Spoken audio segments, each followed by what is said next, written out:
All right. So today we have invited a guest speaker that will enlighten us about having second chances in life, whether it is a career, family, or personal growth. So we are pleased to welcome Coach Kiko Javier, a very special guest from Cebu.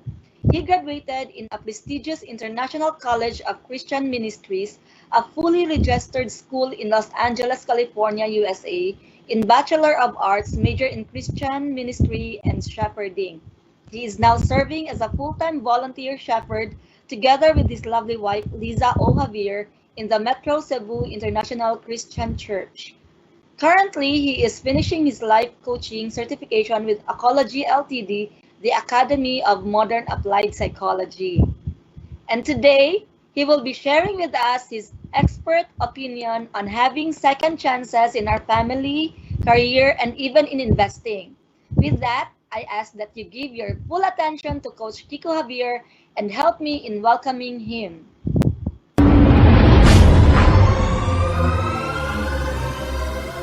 Alright, yes, magandang araw po sa inyo lahat. And wow, it's an honor and a privilege for me to be able to speak to such wonderful people of the Amaia Steps Mandaue. And thank you so much for inviting me for this topic, second chance.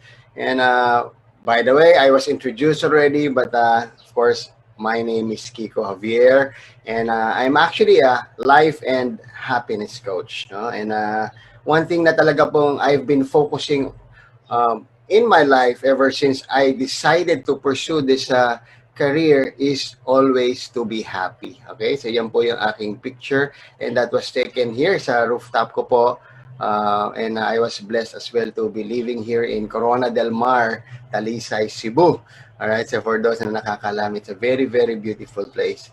And yan po ang dahilan why life has been so good, because I decided that I want to be happy. Because I truly believe that happy people produces more. Okay, so yan po ang maasahan natin in my talk today. I'll bring you to that certain level of happiness.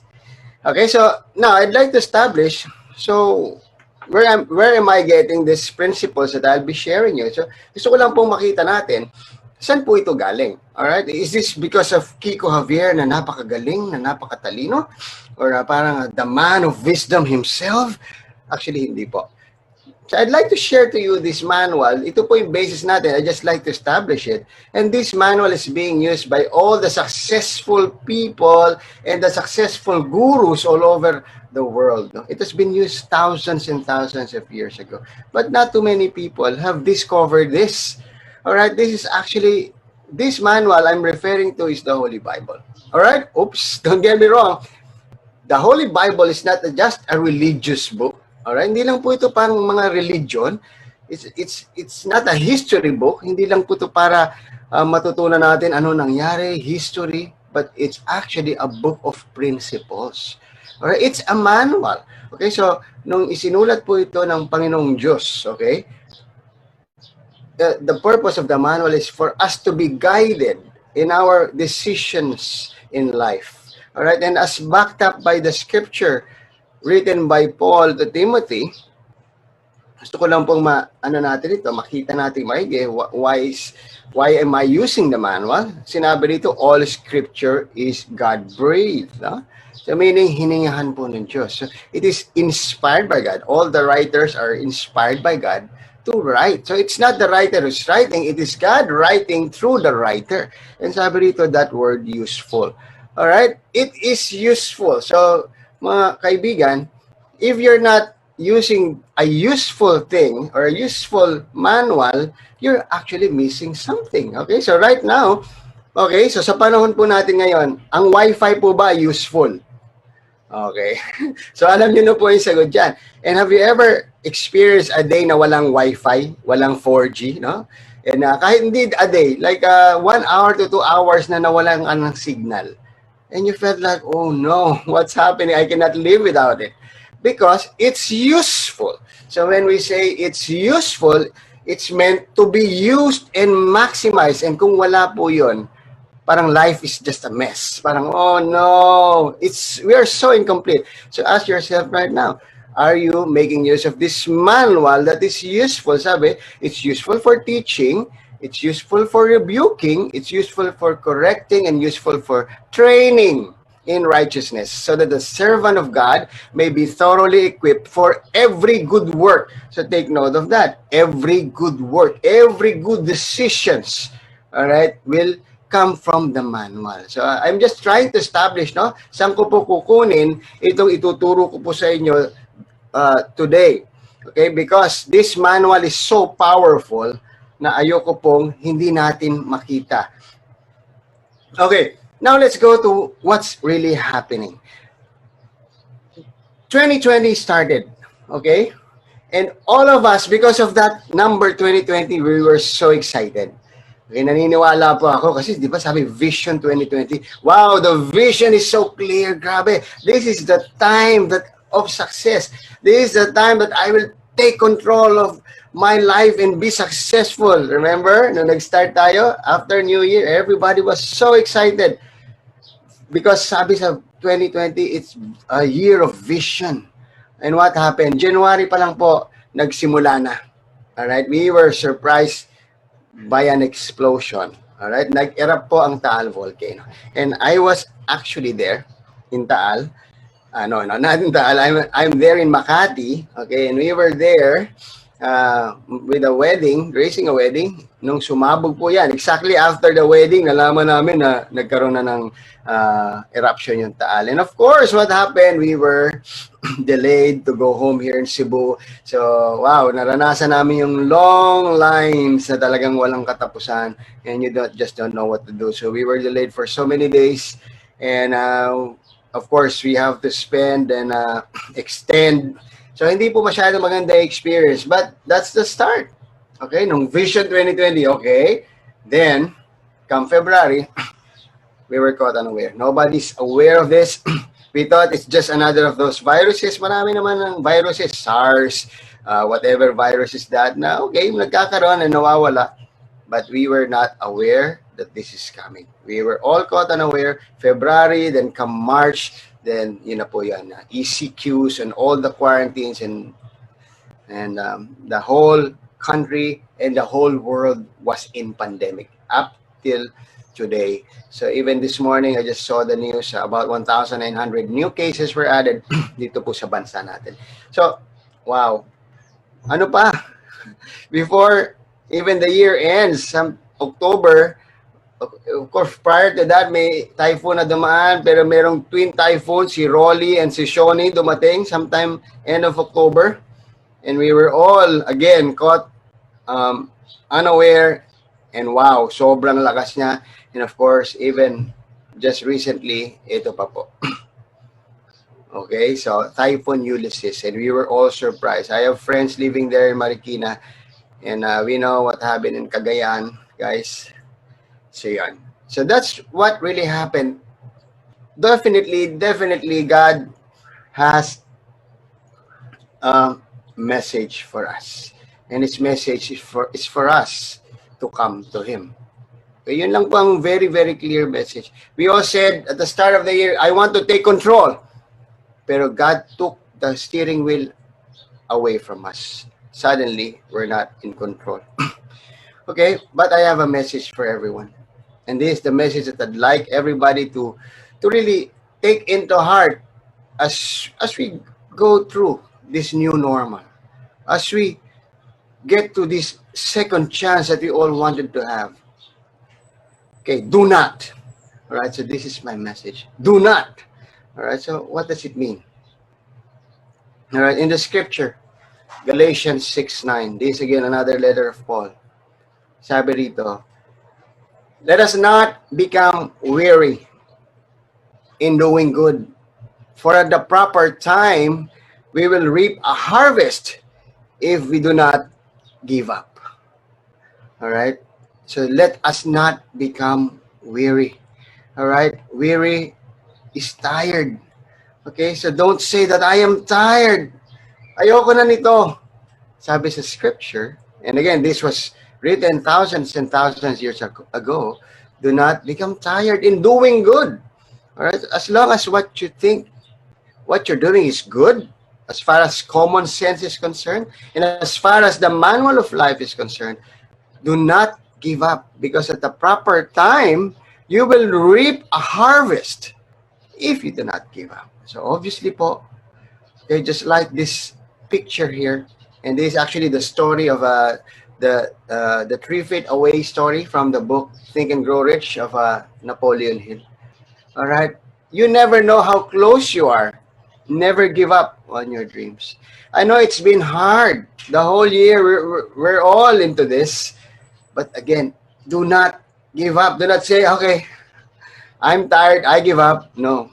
If you're tired, you can rest, but just do not give up. Okay, so again, this principle has been taught 2,000, more than 2,000 years ago. Pero makikita nyo po, ginagamit at itinuturo pa ng mga very successful people. Katulad po nila Napoleon Hill, who wrote that book, Think and Grow Rich. And in this picture, the man is about probably 5 inches away, okay, from the realization of his dreams. Pero nag-stop siya. Okay, so let's ask ourselves right now. Are you in that position right now that you're saying, I give up? All right? If you are in that position, well, I'd like to encourage you, please press the button with me.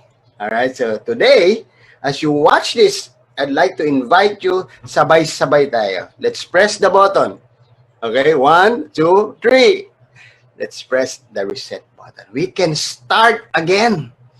All right, that's actually the message I'd like to show you, to tell you we can always press the button every day, every morning. We can start fresh. Okay, now let's go to the more exciting part of this talk. Are you ready? Are you ready to listen and learn? All right, kailangan sagutin mo yan. Are you ready? Say yes. I am ready. Okay, I'd like to take ownership. Why? We will learn from this person. Okay, so I don't know if that's his actual picture, pero it's probably something like that, because thousands and thousands of years ago, he walked the earth. He's actually considered as the wisest man who ever walked the earth. All right, so would you like to learn from the wisest man who ever walked the earth? So I don't know about you. If you want to ask something and learn something, not the wise, not the medyo wise, but probably, yes, I'd like to learn from the wisest man. And he's not only the wisest man, he's actually the richest man who ever walked the earth. It's King Solomon. He's actually the son of King David. Okay? He's the richest. Bible scholars, they computed his worth na nakasulat sa Bible. Okay, kasi nilagay doon kung ilan lahat ng meron siya eh. Alright? And computed it, nagiging, the value is trillion. Okay? He's actually the first and only trillionaire who ever walked the earth. Oh. Now, if you want to be successful, and I don't know, if you want to be rich and wealthy, which is, well, a lot of people would like to, but of course, in some of my sessions, if you follow the teachings that I'm sharing, hindi po ganun kadali yun, okay, hindi rin ganun kasarap. But again, let's consider King Solomon. Okay? He already achieved it. Okay? So, it's just right na matuto tayo sa kanya. Okay? And one thing he asked God, na-impress si God because he was asked by God, ano ang gusto mo? And instead of asking for, make me rich, make me wealthy, make me powerful, ang hiningi niya po ay wisdom. Sabi niya, give me wisdom so I can manage this kingdom na ibinigay sa kanya ng kanyang father, which is King David. Alright, so medyo na-impress si God. Wow! Instead of asking for so many things, he asked for wisdom.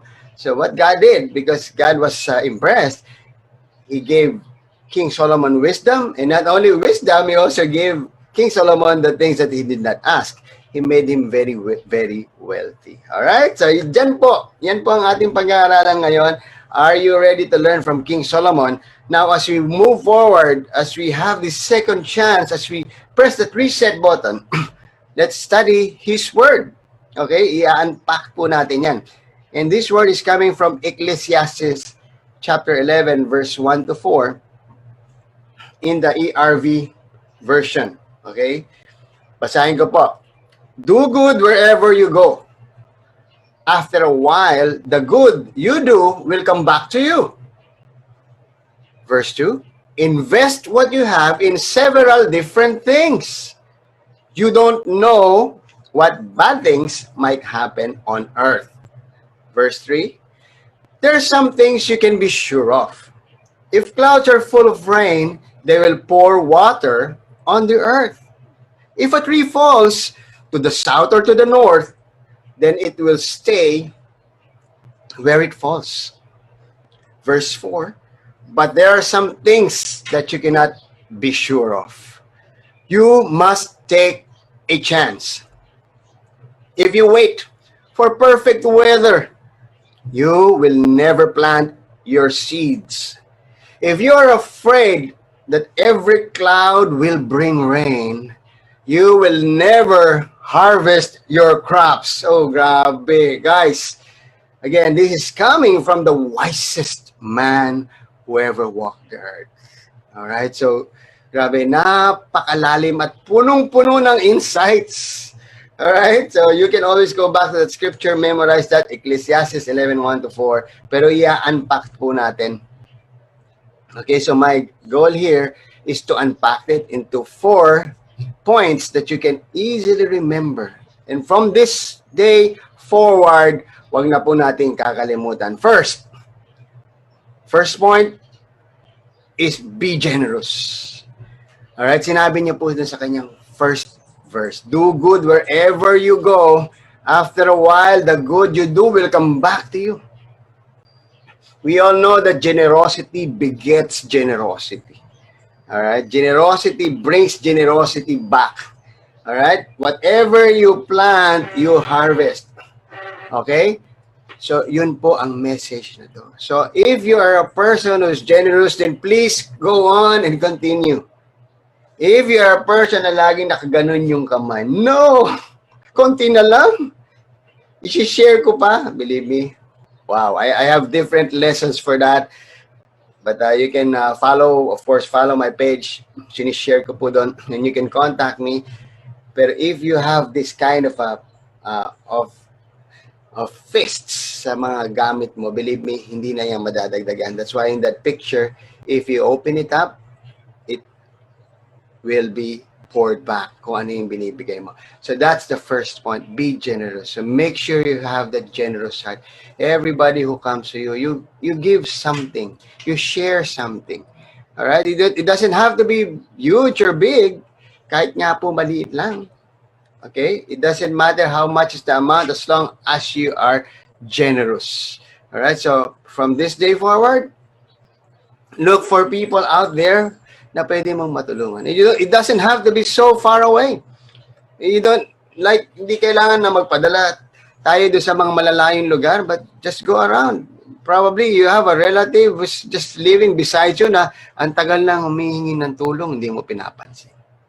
Be generous. That's the first point. Alright, second point, very, very important point that we can learn from King Solomon from that scripture is invest.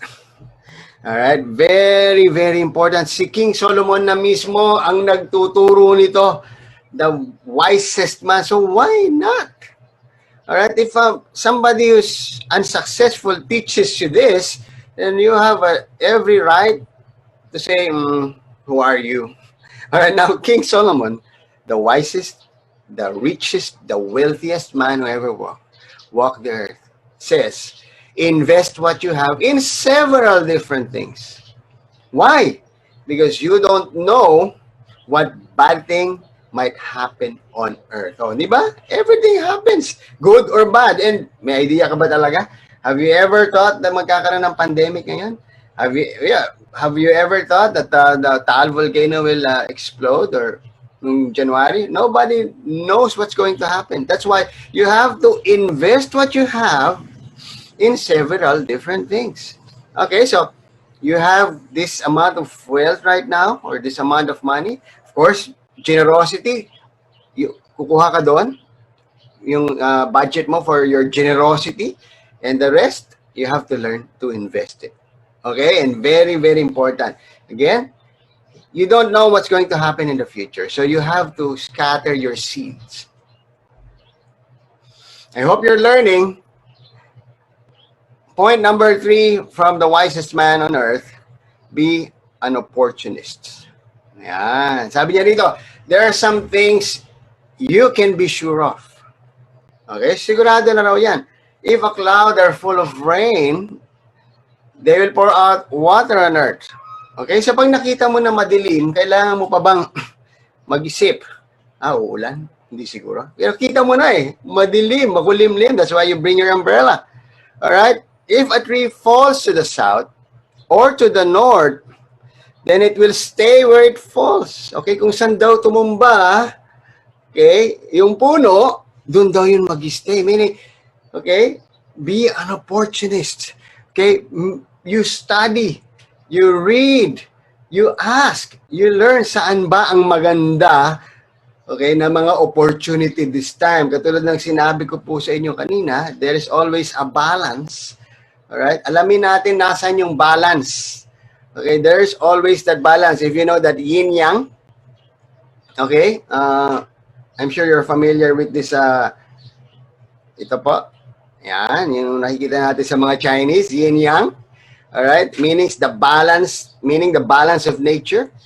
Okay, it's not true na at this time of crisis and pandemic ay wala nang business. Okay, it's not true that at this time of pandemic and crisis, wala nang place to invest. Hindi po totoo yun. It's equally balanced. All you have to do is to open up your mind and keep searching and looking. Makikita mo naman sanang obvious because it will always turn around. Okay, and just an example, sometime November, I started working with this group as well. And hindi pa to masyadong malakas, okay? And we're just starting to at least promote this company with the products. November, December, and we have this Vision 2020 as well. Then comes pandemic. All right? Oops, February, March, nako, patay. February, we just open our office here in Cebu. Then March, ECQ. Okay? So, oh no. But ito yung nangyari. This company grew and expanded to about 100 territories during the pandemic. Alright? Sumobra lalong lumakas po yung product. Why? Because the products are essential products. Okay? The products are detergent soaps, dishwashing liquids, disinfectants, okay? Hand soap, sanitizers, o di ba? So, paano mo sasabing hindi lalakas yun during the pandemic?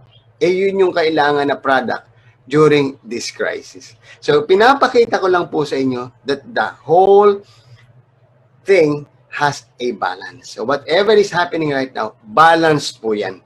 Alright? So, we are not to be afraid, alright, of taking this investment. Especially, nakita natin, no? Oops, ito talaga yung proven. So, that's point number 3. Be an opportunist. Okay? You don't need to be a magician, all right, or a mind reader to do that. Just read the news and ask the right people. Saan ba maganda ang investment ko? Okay, ano ba yung maliit ngayon and nobody's buying? And this is the time for me to maximize it. All right? Dapat alam natin yan. Okay, now let's go to the fourth but not the least of these 4 points unpacked. Take positive risks. Okay, sinabi po ni King Solomon here. And again, please, let's all understand that this is coming from the wisest man who ever walked here. Okay? And he's just not wise because of everything he did. He's wise because God made him wise. Made him wise. So this is the wisdom straight from God. Sabi dito, but there are some things that you cannot be sure of. You must take a chance. If you wait for the perfect weather, you will never plant your seeds. If you're afraid that every cloud will bring rain, you will never harvest your crops. Grabe. So, guys, I don't know about you, but probably you'll learn key points from the most successful persons on earth, like kunyari Elon Musk, learn from Bill Gates, learn from Steve Jobs, but this is learning from King Solomon, and who was empowered by God Himself. So sabi niya rito, there are some things that you cannot be sure of.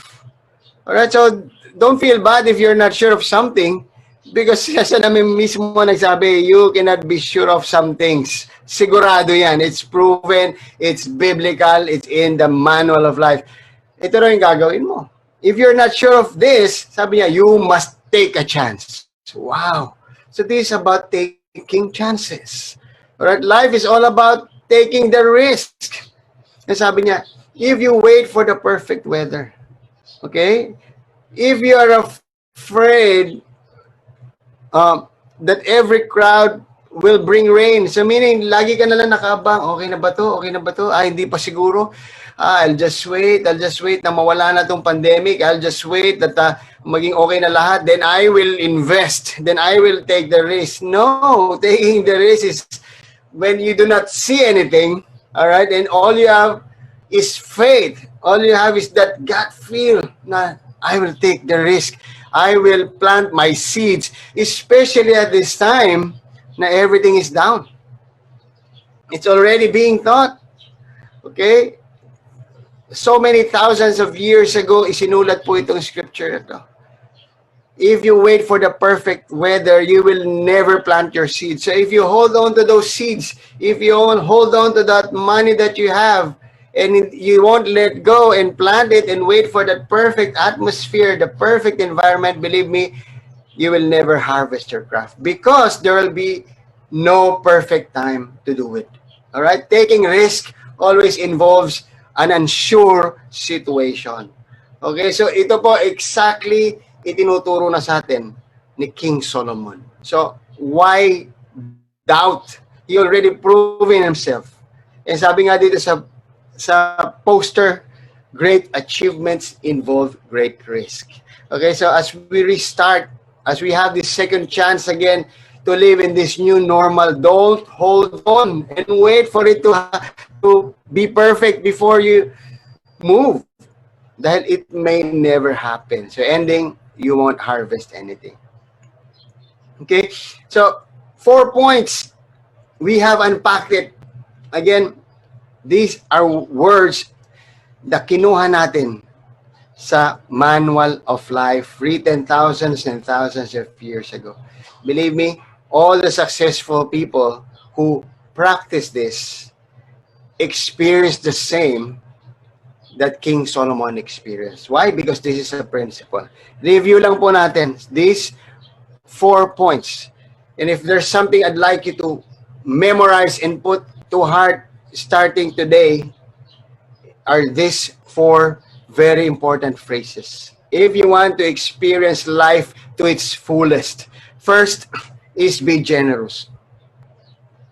Okay, if you are holding on to something there in your fist and ayaw mong ibigay because you're afraid na baka mauubusan ka, that's actually a victim mentality. You are not a victim. You are a victor. Whatever you have there, get something from it and be generous to others. Help others.